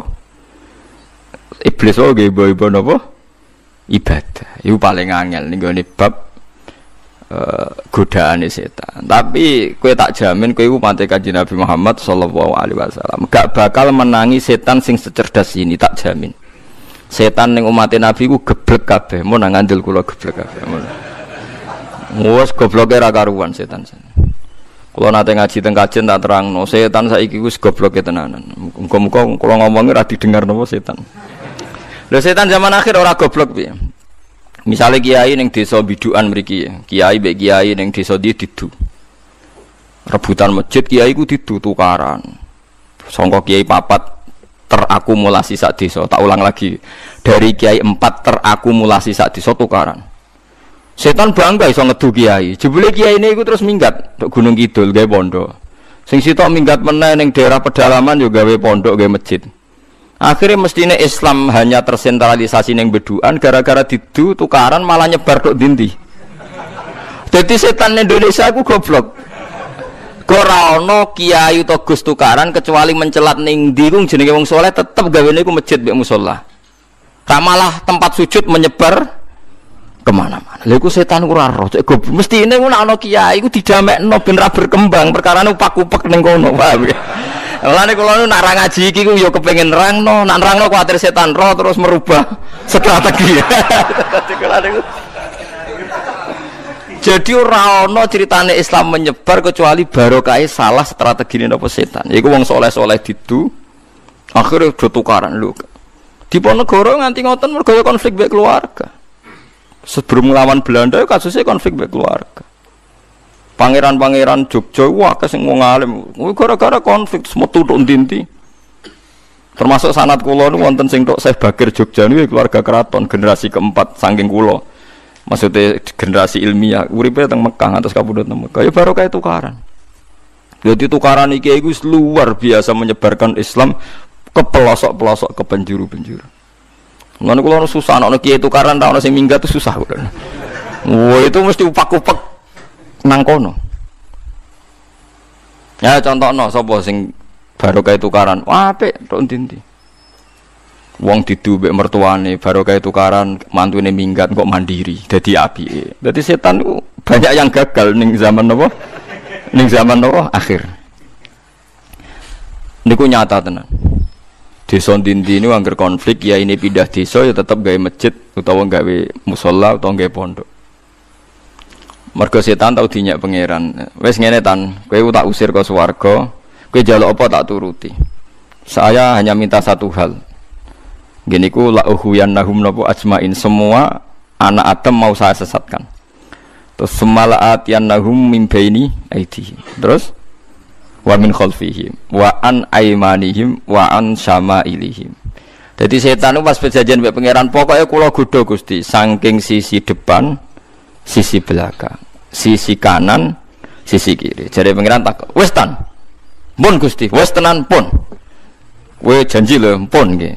Nah, kowe ana sisi loro sing ora kowe ra mbok sebut yaiku dhuwur apa ngisor. Wis kadung perjanjiane dene wangsane wis kondang. Selagine kawulaku ditawanduk mbok dosane gedhe kaya apa nganti sundul langit angger gelem istighfar tak sepuro. Piye-piye jek ana ngisor ana dhuwur. Wong dosane kawulaku ra tok aku wae. Kena kalau kaya apa kan gak ana pengaruhe bagi pangeran. Wapok setan. Lah nek ana wong maksiat bariku istighfar setan nangis cek bejane kowe bar maksiat cek iso disepuro aku wis kadung rek disepuro. Mulane ulama nek istighfar kadang guyu iku ora kok guyu sombong guyu setan perkara setan nangis wae. Oh, dadi kan istighfar yo nangise separo, guyune napa separo. Nangis iku yo ngiling-ilingan akeh maksiat tenan. Guyu saking syukure ning rahmate Allah barokah istighfar di sepuro pangeran iso nangis napa setan. Jadi setan kegoblokan niku goblok. Lah nek ngaji kula niki ikhlas setan lah ya ora krungu. Mulane tak jamin iki aman. Kowe paham nek mergo setan niku ora iso ngrungokno tiyang napa ikhlas. Inna ibadi laisa laka alaihim sultan. Ibad kawulaku sing ikhlas iku setan niku ora roh. Nah jare sing aran Hikam Ibnu Athaillah As-Sakandari, setan niku malah ora trimo goblok, ya lemah tenan. Lah kok ora lemah piye? Saiki nek ndekne gedeng wong sujud kok ora ditekeki kabeh nyata wong sujud ya do urip. Mulane tak warai kowe kudu anut ulama. Lho niki dawuh Hikam mboten dawuh kula. Ben sampean ngerti logikane ulama. Kok iso ngelem setan hebat itu hebat apane? Nyatane wong sujud ya do urip. Nah misale ndekne top ditekeki kabeh ra bar ben sing urip sing maksiat tok.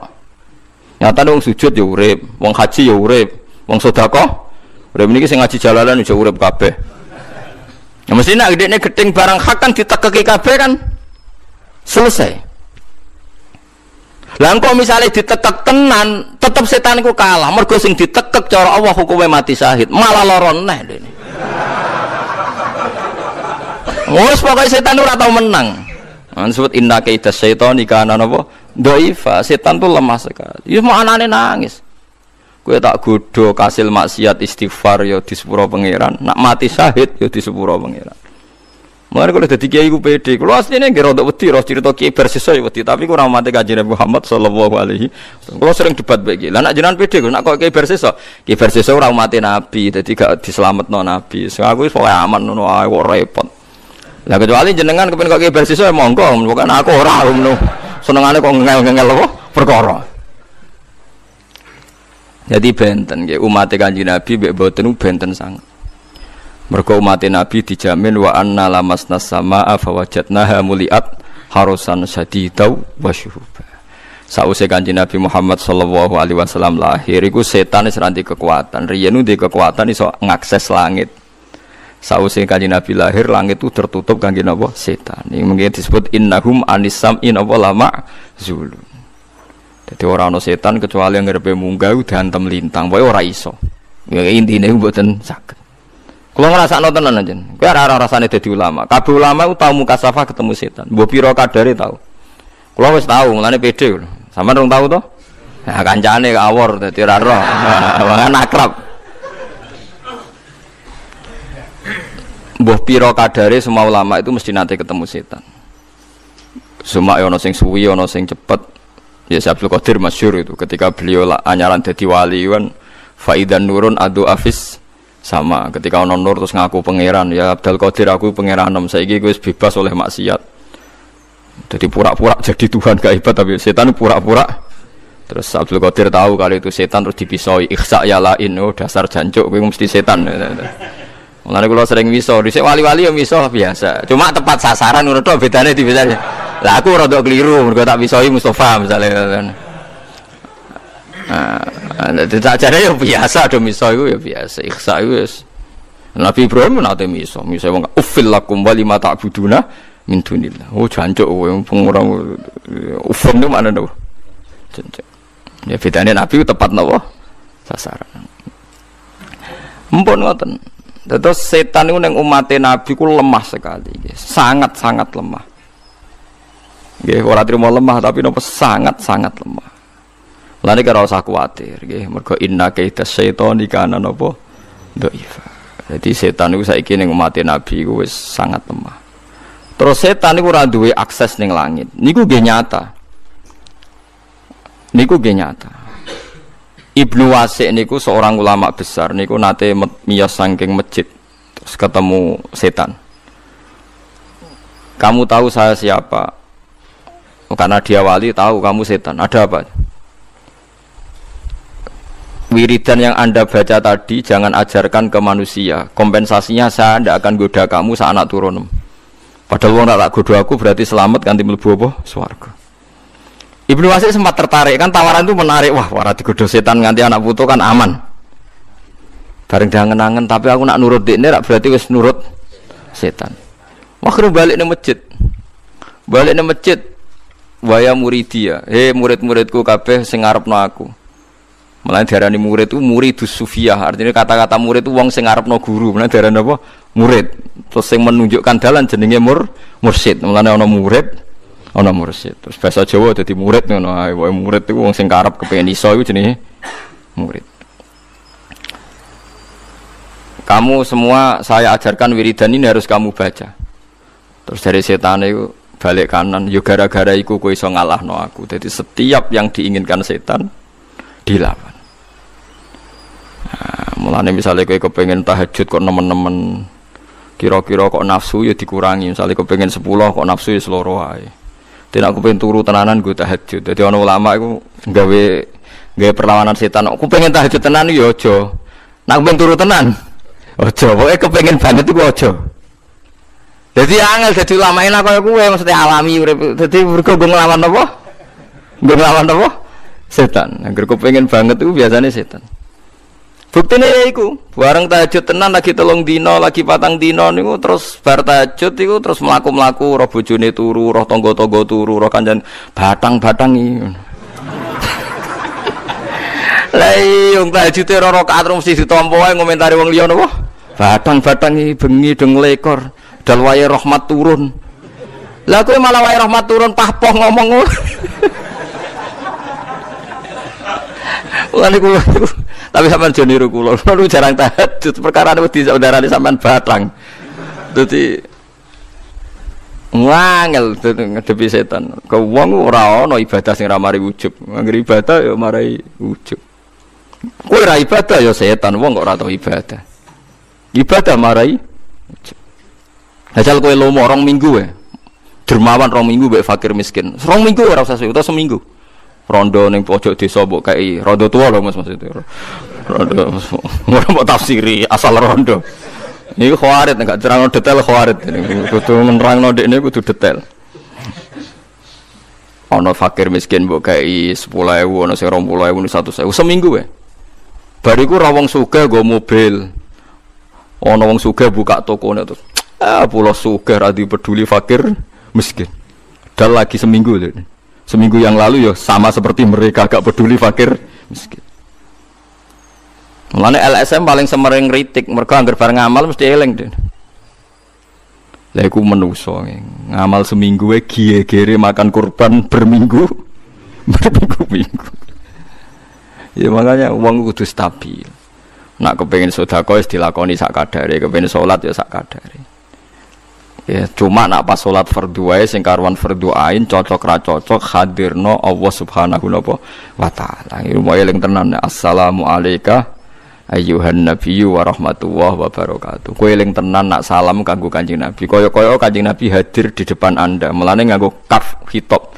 Assalamu alayka. Sekolah nak salat iku makmum eling tenan. Terus bariku assalamu alayna wa ala ibadillahi sholihin. Gusti salam kangge kula lan tiyang sedanten sak donya sing saleh. Kowe eling nak sujud ning gone Yogya iku wong Papua ya ana sing sujud, wong Timur Tengah ya ana sing napa? Sujud. Wong sak donya sing sujud ku kathah eling nak sing sujud ora kowe tok assalamu alayna wa ala ibadillahi sholihin. Mergi jeng ben niku nak pas teng mahsyar Kanjeng Nabi jejer pangeran, jejer Jibril. Tenggene riwayat Sayyid Ali bin Husain niku kula gadah riwayat saking kitab Fathul Bari. Seben acara teng ara-ara mahsyar ku, acara prosedure jeng ben niku Allah Kanjeng Nabi Jibril. Niku usule Kanjeng Nabi namung setunggal. Niku kula figura tenggene kantor kula niku figura niku. Niku teng kitab Fathul Bari teng bab syafaat.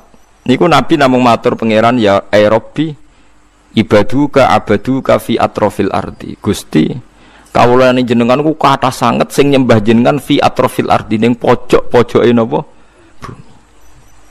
Kados sakniki teng Papua mriku kula di santri uripe teng Papua nggih salat. Nggih gawe pesantren. Bakal kula di santri gobloke ra karuan zaman pondok niku teng tengah Kalimantan derek ilegal logging. Niku yo karyawane yo ilegal. Nanti sakniki mun ketangkap polisi napa dereng ora roh kula. Tapi tiap nyurati kula nurian dereng enten telepon. Gus kula niku hidup di tengah hutan. Majikan kula pokoke jare wong akeh jenenge ilegal logging. Aku kula niku wong melarat Gus dadi ora roh iku resmi ra resmi pokoke butuhe kerja niku kula wong melarat. Nggih niku jenate ngaji kula lami. Niku nak Jumat iku nyuwun Jumatan Gus padahal tiange namung 16. Dijak dhuwur gak gelem. Wong Jumat kok duhur. Padahal cara mazhab Syafi'i nak rong 40 ora gak oleh Jumatan. Wonge lagi 16. Ya tak omong nggih Jumatane sing tanggung jawab. Ki kula intikal mazhab nak cara mazhab Maliki Hambali Jumatan mboten kedah tiyang pinten? 40. Pokoke wong akeh lah 12 ta 6 pokoke aja loro. Mergo rong Jumat. Jumat itu wong napa? Akeh. Mergo dijak salat dhuwur ora gelem, alasane Jumat-Jumat kok. Sakake. Ngoten nggih musala keng kayu ranting-ranting. Engko angger kayu teng mriku wis entek, pindah malih. Dadi musalae diangkat-angkat. Ya tetep elek iki ini kiriting elek wis koyo ngono. Ora tau untuk salam tempel uripe nang kono. Pemenang ana pilkada ya ora tau entuk. Tapi kuwi nyembah pangeran, nggih nyembah pangeran. Lha iku sok ben sing diiringi Kanjeng Nabi Muhammad sallallahu alaihi wasallam. Kita nyembah pangeran nang Jawa iku penak. Ono sing salam tempel, ketemu pejabat dihormati, ono sing nyucup barang. Wah enak lah dadi kiai teng mriki. Lah wong kudu eling ngoten niku. Iku mergo setan iku kalah. Wong wis ditakdir melarat ben putus asa jebule nang tengah Kalimantan dijak napa sujud. Kok sing tukang nyolong kayu ngering nang pangeran di istighfar. Kadang nyolongno nggo masjid. Panitia masjid ku anggar kayu larang-larang sing tukang ilegal gen kula mawon mbah murah. Maksudnya gen kula murah ya mergo rontok. Ya rontok iku wae. Rontok Spanyol le wae maksudnya. Mulai akhir ada basul masail. Gimana hukumnya nyolong kayu hutan? Ki ini rawani jawab. Muni haram iku ya kadang masjid di Subang kayu ngono iku. Muni halal nglawan apa? Negara. Biasanya terus pesen, "Aja bakas, Cung." Ayo masjid di sing ora tau nganggo ilegal logging ben roh raine. Sak Indonesia wis ora. Kok kadang wong niku ya kepengin ngamal. Wangel. Ya wis ngono pangeran. Ora setan tambah loro, tekan sing nyolong ya kok kepengin apik. Maksudnya balenane setan. Tekan sing nyolong ya kok kepengin. Ana mahasiswa lanang pacaran ambek cah wedok Kristen. Wah yo elek wis pacaran jek non muslim. Ngono ku niate yo ngislamno. Kadang kasil, ora lara setane. Oh kadang kasil tenan, kula bolak-balik ngawekno bocah sing mualaf iku. Yo kasil Islam tenan. Pacarane yo dosa tenan, bareng kasil Islam ra setane kok. Waduh, ini ngamal sing gak terhingga. Kalah meneh kan setane. Paham? Dadi saat setan iku kalah iku bolak-balik. Kowe maksiat setan menang, jebul istighfar kalah. Lan disebut Quran inna kaidas syaitani kana dhaifa. Dadi ning era umat Kanjeng Nabi ku setan wis ora dikjaya kaya zaman riyen. Inna kaidas syaitani kana dhaifa. Lan ulama-ulama nu mboten pati riso mek setan. Sing medeni yo setan awakmu iku. Lan Nabi ngendikan inna a'daika nafsuka allati baina jambek. Musuh terbesar yo nafsumu sing mbok gawa ngalor gitu. Nak setan ku senteng wis bar. Oh setan ngono apa zaman akhir kudu ngoten-ngoten tok. Ndak ada perkembangane. Dene yo ora kreatif lah sing ngene-ngene tok kudu. Malah kadang sering salah wau. Kiai didu jebule malah menyebar kemana-mana. Akhirnya nyebar sujud. Nanti. Sampai tak ceritani, menurut sebagian sejarah dan saya percaya itu, Islam ada di Cina, di Aceh. Di Aceh itu ada, di Sumatera itu ada namanya Maulana Yusuf Baros. Itu menangi ngaji Sidina Ali. Ndak yang di mana itu? Pamijahan ndak itu. Putih gimana? Yang Jawa Barat itu? Tasik itu. Ndak ada yang itu kalau itu saya ndak tahu.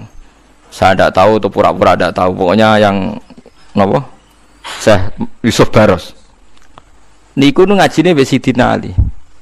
Salate ku mok 3 mergo rong diulang 5 wis boyong den. Mulane disokono salat mok 3 matekno wong. Mugo saiki sono sing 5 alhamdulillah rene to. Karena Sayyidina Ali ku cara lahir rak konflik mbek Muawiyah berkepanjangan. Itu sahabat sing netral itu terus gak ingin ikut Sayyidina Ali, ada ingin ikut Sayyidina Muawiyah, terus melarikan diri. Kebanyakan ke Cina. Sebagian terdampar di Selat Malaka terus dugi Aceh. Wah, akhirnya Islam menyebar ke putih-putih. Barokah nggak nyaman hidup di Kufah di Irak. Akhirnya Islam untuk Cina. Ya mana itu sampokong barang cengho barang itu. Wah, hasil untuk Cina. Barokah tukaran. Papa bingung kan setan. Aduh tak baror nang kene ae gara-gara tukaran tuh. Islamnya dugi putih Cina. Itulah, jadi setan itu mereka mau dinyak pangeran. Wes tan cukup, wes janji loh, kue ra nyebut dhuwur, ra nyebut iso. Kau dene mau ngomong kau ngarep, kau guri, kau kiri, kau kanan. Dene orang menyebut atas, bawah. Jadi, ya wes kadung kalah, kalah mbek pangeran. Jadi kudu eling nak setan itu ning zaman akhir gak siapa-siapa. Terus hikmah ketiga nak cara dawuh hikam, ana setan malah apik. Mergo Allah kepen mulyakno manusa. Jare nak salah iku mergo kegodho setan. Cek anake manusa sing kelon ndekne, sing salah ndekne, sing disalahno setan. Nek apik pangeran ki setan. Dadi kowe salah ono sing dikambingno hitam. Jadi syukur wae nganane setan dikersakno pangeran. Alhamdulillah kok misalnya Mustafa kok godhong wedok, oh setane. Padahal ya Mustafane setan. Jadi makanya cara pandang orang-orang sufi itu kayak yang ngarang hikam yang raya itu. Barang sing wis dadi takdir pangeran nek mati wae. Sing perlu mbok lawan misalnya zina, nyolong, minum, pokoknya yang karuan maksiat itu harus Anda lawan. Tapi nak bangsa sing bulet-bulet kok setan barang wis barno wae iku urusane pangeran. Yang harus kita anteni itu nama maksiat. Toh jek ono peluang kalau kadung terjadi, jek ono peluang napa istighfar. Jadi kayak kudu roh ngaji ngene, aja ngaji mek wong-wong sing terlalu khusyuk. Nak nyeritakno godaane setan koyo-koyo ndak ada orang yang lolos. Saking canggih setan. Iku Qur'ane dekne wa kana setanu ala kulli syai'in qadir. Jadi setan itu mampu melakukan apa sing iso ngono iku pangeran. Nak setan itu innaka setani kana ifa. Aneh-aneh ngono setan sawangane wong kafir atau lolos ke ngono. Umpama setan menang Kang, mulai Nabi Muhammad pas ditinggal Kanjeng Nabi wis ora ana wong Islam, Kang ora ana wong salat. Nyatane mulai Nabi nganti saiki wong salat tambah akeh tambah sithik. Tambah akeh berarti setan kalah. Lah sapi wong maksiat yo tambah akeh. Lah iya gara-gara maksiat gara-gara setan, berarti setan ora elek tenan. Berarti kan ya salah meneh kan. Nah ana wong apik berarti setan gagal. Nah ana wong elek setan pelakune. Menang tak kalah? Kalah terus setan. Mulane wong kali-kali anut ilmu tasawuf, biar ilmu tasawuf ngoten niku. Paham gitu terus niki ilmune ulama sampean kudu anut. Setan ora usah mbok pandang berlebihan. Mergo dawuh pangeran innahum anisam innawa lama'zun. Apa meneh ngadepi Quran malah rawani dawuh pangeran wa ma yambaghi lahum wa ma yastatiun. Setan ora bakal iso mempengaruhi Quran, ora iso ngrubah. Innahum anisami lama'zun. Allah sing duwe neraka, sing duwe swarga. Niku mate Nabi dilatih. Mat umatem warai donga iki. Tiap donga aku muni na'am. Nggih, tiap donga aku ngendikan na'am. Iya. Yaiku kon donga siap-siap suatu saat kita salah, kita keliru. Rabbana la tu'akhidna in nasina wa akhtana.